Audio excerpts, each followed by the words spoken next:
कांग्रेस प्रचार समिति के अध्यक्ष एवं नादौन कांग्रेस प्रत्याशी सुखविंदर सिंह सुक्खू ने प्रदेश में पूर्ण बहुमत से सरकार बनने का दावा पेश किया है। नादौन के सेरा में कार्यकर्ताओं के साथ समीक्षा बैठक का आयोजन किया गया, जिसमें कार्यकर्ताओं ने चुनाव के संबंधित अपनी फीडबैक दी है।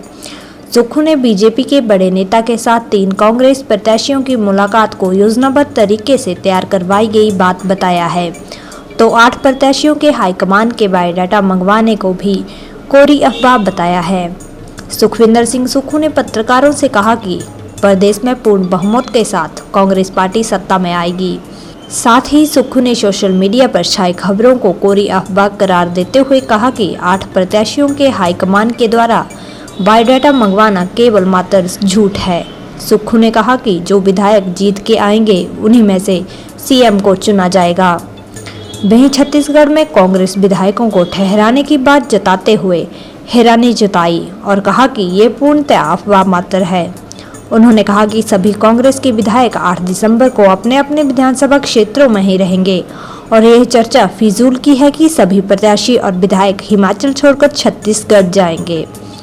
सुक्खू ने कहा कि प्रदेश की जनता ने 12 नवंबर को अपना जनादेश दे दिया है और इसका परिणाम अब 8 दिसंबर को सामने आएगा। उन्होंने कहा कि हिमाचल प्रदेश में पूर्ण बहुमत के साथ इस बार कौन सी सरकार सत्ता में आएगी, यह 8 दिसंबर को सामने आएगा।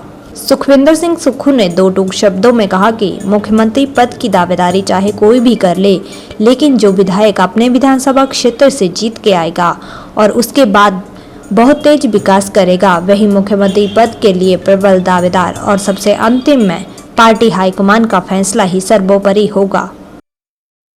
देखिए, मैं जहाँ तक हिमाचल प्रदेश की बात है, हिमाचल की जनता ने कांग्रेस पार्टी का साथ दिया है और भारतीय जनता पार्टी के धनबल के सामने जनबल की जीत होना निश्चित है। कांग्रेस की पूर्ण बहुमत की सरकार बन रही है।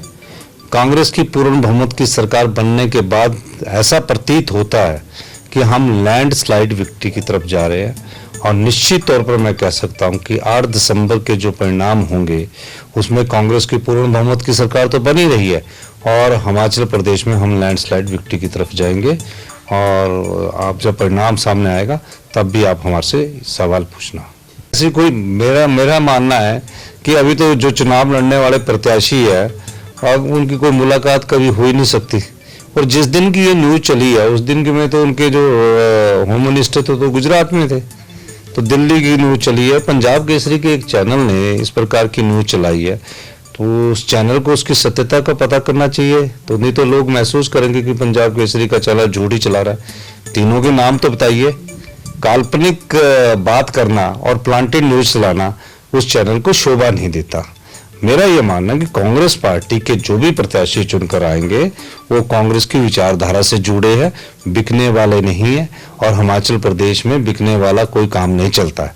इस प्रकार की बात करके वो लोगों का ध्यान और प्लांट करना चाहते हैं कि हम मजबूत है और हम जीत सकते हैं, जो हमारे बैलेट पेपर रहे तो हमारी तरफ कुछ लोग आ जाए, तो इस पर दृष्टिकोण को ज़्यादा गंभीरता देना ठीक नहीं है। देखिए, अभी तो 8 तारीख को परिणाम आने दीजिए।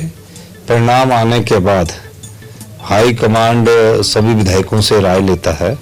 राय लेने के बाद मुख्यमंत्री का चयन किया जाता है। अभी तो सब लोगों को विधायक बनना है और निश्चित तौर पर जब विधायक चुनकर आएंगे तो कांग्रेस पार्टी का जो भी विधायक होगा और वो जो मुख्यमंत्री बनने की इच्छा रखता होगा, हाईकमान उनसे उनके प्रत्याशी के बारे में पूछेगी। लेकिन मेरा मानना है कि सब कुछ सही तरीके से सही रणनीति के साथ आगे चल रहा है। हमारी रणनीति थी कि इस बार मुख्यमंत्री का चेहरा कोई घोषित ना किया जाए, तो सामूहिक नेतृत्व में चुनाव हुआ। हाईकमान ने सामूहिक नेतृत्व में सबका चुनाव लड़ा, कांग्रेस की विचारधारा को प्रतिनिधित्व दिया। अब आगे आने वाले समय में जब कांग्रेस की विचारधारा की पहली बार ऐसा हुआ है, नहीं तो पिछली बार वीरभद्र सिंह जी को मुख्यमंत्री घोषित कर दिया था, लेकिन इस बार कोई मुख्यमंत्री घोषित नहीं किया। उन्होंने कहा कि ऐसा ना हो कि सुजानपुर वाला हिसाब हो जाए, पहले हम विधायक चुनकर आए, क्योंकि पिछली बार धूमल साहब को मुख्यमंत्री घोषित कर दिया और सुजानपुर की जनता ने उन्हें विधायक नहीं चुना। जब विधायक नहीं चुना तो मुख्यमंत्री के पद की रेस से बाहर हो गए।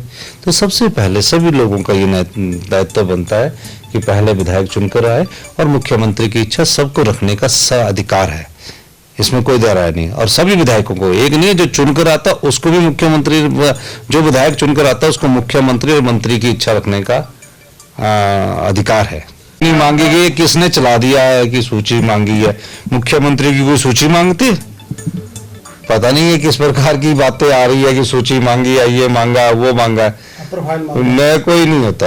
एक प्रक्रिया, चयन प्रक्रिया है कि जब विधायक चुनकर आएंगे, विधायक दल की बैठक होगी, विधायक दल की बैठक के बाद दिल्ली के हमारे जो राष्ट्रीय महासचिव है वो उनके साथ हमारी 2 ऑब्जर्वर आएंगे, उसके बाद उनकी बातचीत होगी, बातचीत के बाद फिर दिल्ली जाएंगे, फिर घोषणा होती है। ये कौन सी नई बात होगी कि सूची मांगी या लिस्ट मांगी है? किसी का नाम किसी सूची में नहीं है। सबको बोला है कि सब विधायक चुनकर आइए, और विधायक चुनने के बाद जो भी मुख्यमंत्री होगा उसका चयन सहमति से और हाईकमांड के आशीर्वाद से किया जाएगा। ये सब जिन भी चैनल ये चला रहे हैं झूठ चला रहे हैं, और इस प्रकार की न्यूज उनको नहीं चलानी चाहिए, या कोई सत्यता हो तो उस बारे में बताना चाहिए। नहीं, ऐसी कोई बात नहीं, कोई व्यवस्था नहीं की गई। 8 तारीख तक विधायक यहीं रहेंगे। और पहले तो ये 68 प्रत्याशी है, विधायक तो है ही नहीं अभी। अब मैं विधायक हूँ, अब मैंने चुनाव लड़ा है तो पहले मुझे विधायक बनना ना। हम 8 तारीख तक यही रहेंगे। कोई छत्तीसगढ़ पे ले जाने की किसी को कोई जरूरत नहीं है, कोई कहीं जाने की जरूरत है। सब हिमाचल प्रदेश में रहेंगे, और सब हमारे विधायक जो है एकजुट है।